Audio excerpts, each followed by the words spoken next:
Yesu ashimwe cyane bene data turabashimiye ubufatanye bwanyu natwe kuri YouTube channel yanyu ya Eva Mama Lionel. Ndashimira abakomeje gukora kuri subscribe cyangwa sabone, n'ubutwari bukomeye mwikomera amashyi kandi nawe ubikoze. Imana iguha umugisha mwinshi cyane. Ndanezerewe cyane kubw'uyu mwanya tugiye kuganira amagambo y'Imana ari kumfasha kandi ni amagambo nawe ari buze kugufasha. Ndabanza kwakira umuntu wese ugeze hano, yaba ari uhasanzwe cyangwa ari umushyitsi, uyumvemo ikaze kandi umugisha Imana itanga kuva utangiye iki kiganiro kugeza ugisoza, uwo mugisha uzagere ku bana bawe n'abuzukuru bawe ndetse n'abuzukuruza bawe. Rero hano haba ijambo ry'Imana, hakaba ibicaniro by'amasengesho, igicaniro cy'amasengesho, hakaba ibihe bidasanzwe. Ubu iri jwi uri kumva cyangwa se uyu mwanya nicaye hano ndi kuvuga iri jambo ry'Imana, ntabwo nicaye mu gihugu cy'u Rwanda, ndi mu ivugabutumwa mu kindi gihugu, ariko nifuje ko no mu kindi gihugu nicayemo mwakurikirana ubutumwa bwiza. Imana ibahereze umugisha mwinshi cyane. Niyo mpamvu uri kubona background udasanzwe ubona muri studio ya Eva Mama Lionel. Ndagira ngo dusenge Imana mbere yo kwakira ijambo ry'Imana kugira ngo wowe ugiye kurikurikira rize kukugirira umumaro. Urakoze mwami w'abami, ndagushimiye kuri Imana yihagije, uri Imana ivuga bikaba, iyo utegetse ibintu byose birakomera. Uyu mwanya duhawe rero tuje kuvuga ibyo washyize ku mutima wacu. Turagira ngo umuntu wese ugiye kumvira ijambo ahabwe imbaraga ryo kumvira iri jambo, kandi iri jambo rihindure ibintu byinshi mu bugingo bw'umuntu wese urikurikiye. Ngushimiye ko utangiranye natwe ukaba usozanije natwe. Izina ryawe rihabwe icyubahiro none n'iteka ryose. Urakoze Yesu, amena amena amena. Yesu abaho umugisha. Tugiye kuganira ijambo ry'Imana riri muri Zaburi ya 41. Tugiye kuririmba ino Zaburi ya 41. Turaza gusoma imirongo myinshi, ariko turajya dusobanura umurongo ku wundi. Turajya dusoma umurongo tuganireho. Zaburi ya 41 umurongo wa 6 niho tugiye guhera. Turaza gusoreza ku murongo wa 12. Umurongo wa 6 turavuze ngo abanzi banjye banyifuriza nabi bati azapfa ryari ngo izina rye ryibagirane.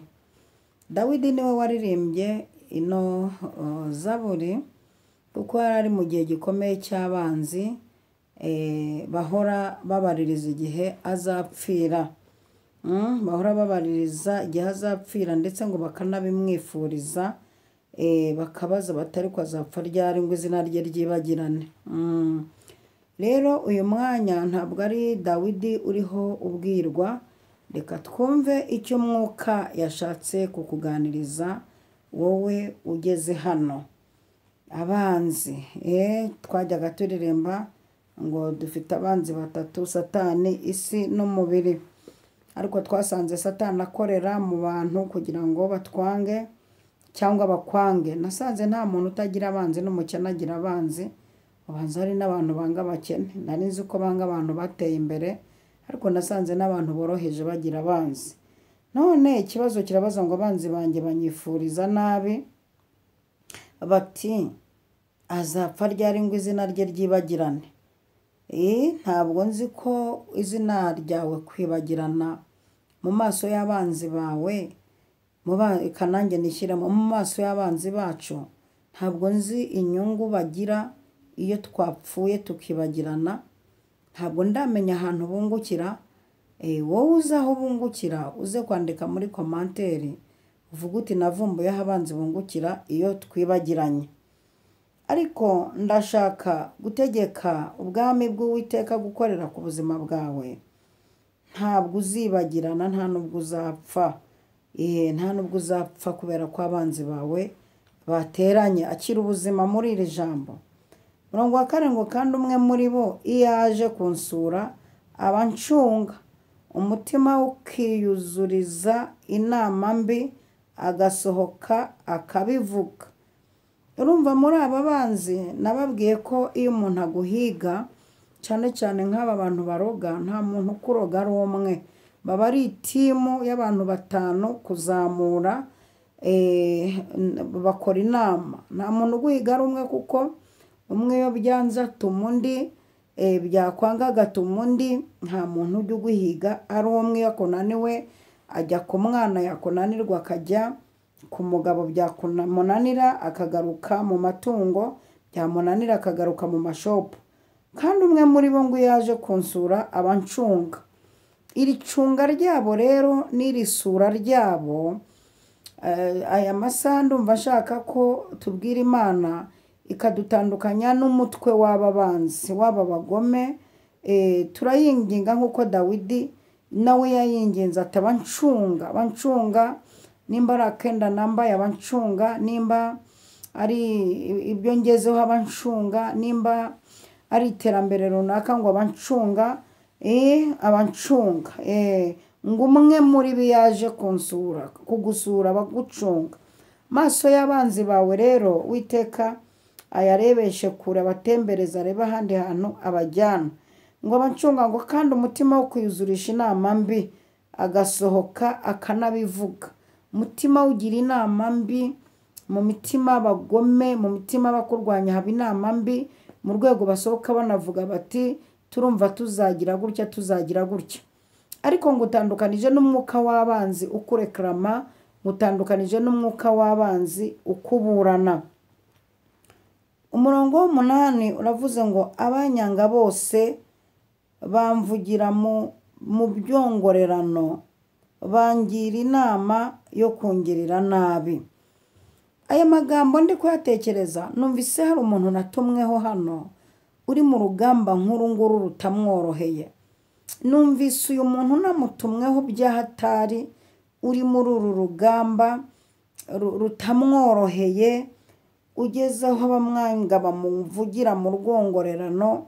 Hari igihe umuntu agezemo akagira icyangiro, hari aho ugera ukabona nta muntu ugucira akari urutega, ukabona umeze nk'uri mu kato, ukamera nk'umuntu wanzwe, isi yamwanze, famiye yamwanze, urushako rwamwanze, bizinesi zamwanze. Ukabona ageze hahandi bavuga ngo naho umwana arira nyina ntiyumve. We rero nagutumweho uri muri no situwasiyo imeze gutya. Abakuvugira mu rwongorerano ngo bakugira inama zo kukugirira nabi. Aba rero barimo kuvugira mu rwongorerano, uraje urebe ikintu cyiza kubisoza. Murongo wa 9 uravuga ngo bati indwara ikomeye mubayeho akaramata, noneho ubwo aryamye ntazabyuka ukundi. Wabyumvise aba bagome, ngo indwara ikomeye mubayeho akaramata. Bano mumaze igihe murwaye indwara zikomeye zababayeho akaramata, mutazi impamvu yabyo, mwivuje ku mavuriro akomeye, ku madispanseri, ku maprive, indwara zikaba zibabayeho akaramata. Indwara zikaba zibasuzuguye, bakaba bagezeho bavuga ngo noneho ngo ubwo aryamye ngo ntazabyuka ukundi. Baguteza iminsi bavuga ngo ubwo uryamye ntabwo uzabyuka ukundi. Ariko aka kanya wakira ikiganza cy'Imana kikubyukije aho bavuze ngo ntuzahabyuka ukundi. Aka kanya wakira ikiganza kibyutsa abo baryamishije, abo baroze, abo badongereye. Wakira ikiganza kikubyutsa aho bavuze ngo aho aryamye ntabwo azahabyuka ukundi. Vuga ngo nzahabyuka. Ni wowe natumwerega, uryamye igihe kinini kandi uryamishijwe n'abanzi. Vuga ngo ndahabyutse. kwa muganga ndahabyutse, mu muriri wanjye ndahabyutse, aho bandyamishije ndahabyutse. Bavuga ngo imangwani mubayeho akaramata. Nibyo koko imaze igihe kinini, nibyo koko iyi ndwara irakaze, ariko bavugira mu rwongorerano ko ikubayeho akaramata, ngo noneho ubwo aryamye ntazabyuka ukundi, uzabyuka mu izina rya Yesu Kristo, niko Imana ivuze. Mu murongo wa 10 ngo kandi inshuti yanjye y'amagara nizeraga nagaburiraga niyo imbangiriye umugeri. Za nshuti mwizera, kandi Bibiliya iravuga ngo wiringira umwana w'umuntu avumwe. Za nshuti mwizeye, mukibagirwa ko Yesu yavuze ngo mukunde abanzi banyu. Ntabwo yigeze ababwira ngo mwizere abanzi banyu, namwe murivanga. Yaravuze ngo nimukunda abanzi banyu, ariko ukuntu mwaje kwizera abanzi banyu, icyo nicyo kiriho kincanga. Imana ibagirire neza. Ngo iyi nshuti, ako kantu urakumvise, inshuti y'amagara nizeraga nagaburiraga. Ukajya kubona ukabona iyo nshuti ngo yitwa iy'amagara, niyo yabaye inzira y'abandi. Wizeraga, yaguherekezaga kubyara, yakujyaniraga umwana ku ishuri, wagurizaga amafaranga. Iyo nshuti yawe y'amagara, wizeraga, wagaburiraga, ngo niyo imbangiriye kumpa umugeri, niyo itegereje kukuritura, niyo itegereje kuguhuhura. Imana itugirire neza cyane. Umva ko umurongo wa 11 uvuga ngo ariko weho Uwiteka umbabarire umbyutse kugira ngo mbiture. Weho Uwiteka umbabarire, wowe waremye ijuru n'isi, wowe ubyutsa abarwaye, wowe uzura abapfuye. Umbabarire umbyutse kugira ngo babone ineza yawe. Umbabarire umbyutse kugira ngo babone ko amaboko yabo adakaze.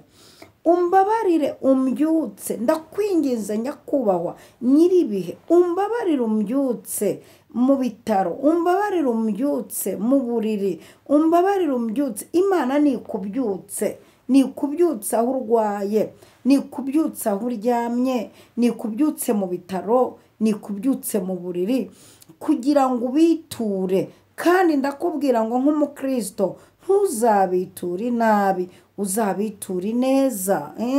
Uzabiture neza, sibyo? Uzabiture neza. Ariko Uwiteka nakubyutse mu izina rya Yesu, nakubyutse muri koma agukangure, nakubyutse mu bitaro nakuvaneyo mu izina rya Yesu Kristo wanesheje. Murongo wa 12 ngo iki nicyo kimenyesha yuko unyishimira. Haleluya. Nuko umwanzi wanjye atazavugiriza impundu kunesha. Haleluya, haleluya, haleluya. Iki nicyo kimenyesha yuko unyishimira. Kinezeza ni kimwe Yesu umukiza anyitaho. Iki nicyo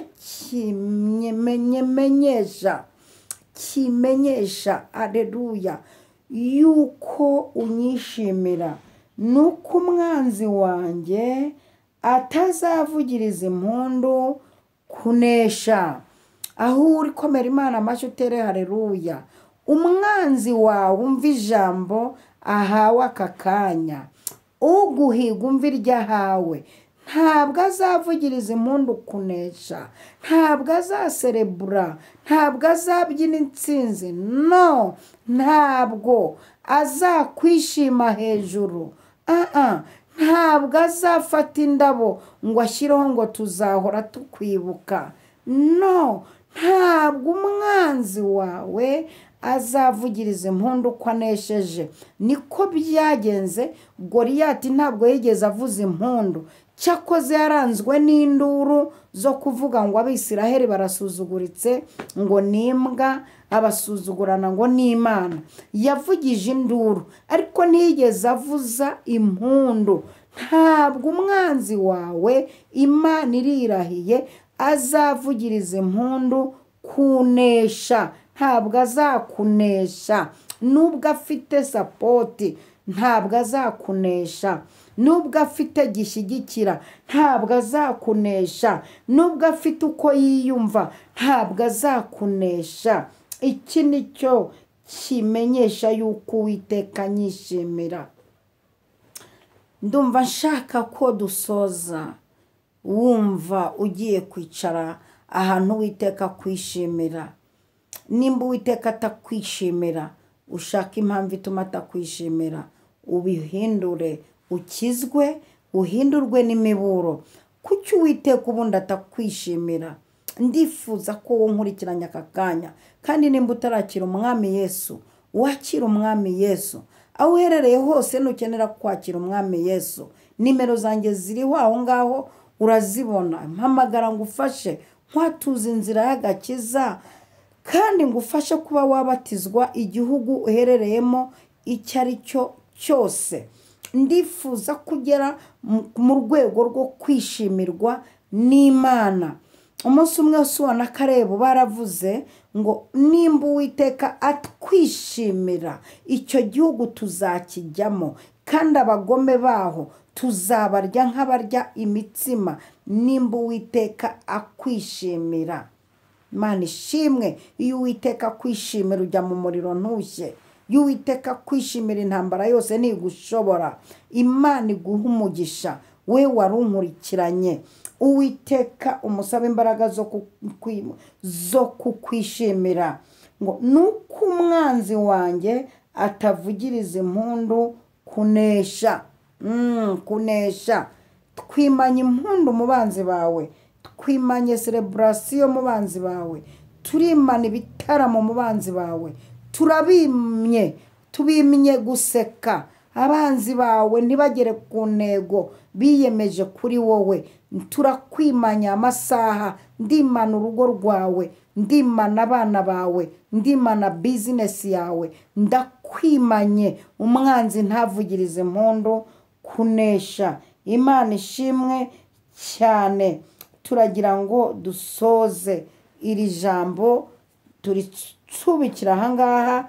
Ntabwo ijambo rirangira, nta nubwo ijambo ry'Imana riba rito, ariko ndagira ngo dufatanye aho uherereye hose, dusenga Imana, tuyibwire ngo uracyari ya Mana ivuga bikaba, ya Mana iri hafi twegereye, itazagutanga mu manzi, mu maboko y'abagome. Umwanzi wawe ntazavugiriza impundu kunesha. Urakoze Mana. Turagushimiye kubw'abantu twari duteranye twumvira ijambo rikomeye cyane. Utubwiye ko umutwe w'abanzi bacu ugiye guta kontrole, bacungacunze igihe kinini, batwiyujujeho, bakoze ibishoboka byose, badutanzeho n'ubutunzi bukomeye, batwigizeho inshuti, baducungacunze nk'uko ijambo rivuga ngo baducunze buri munsi, ariko wabimye agatwe kacu. Nyemerera ngo ushimire Mwami nyir'ibihe uyu mwanya ko utazemera ko umwanzi wacu avugiriza impundu kunesha, kuko Uwiteka utwishimira. Ndashinganisha umuntu wese uri hano, imbaraga zawe zimubeho. Mwimenya abanzi, ndimana ikirori mu banzi be. Ndagushimiye kuri Imana iteguye ibintu bikomeye ku buzima bw'umuntu wese twabanye. Mbisenze nshima mu izina rya Data wa twese, Umwana n'Umwuka wera. Amen. Amen. Yesu abahereza umugisha.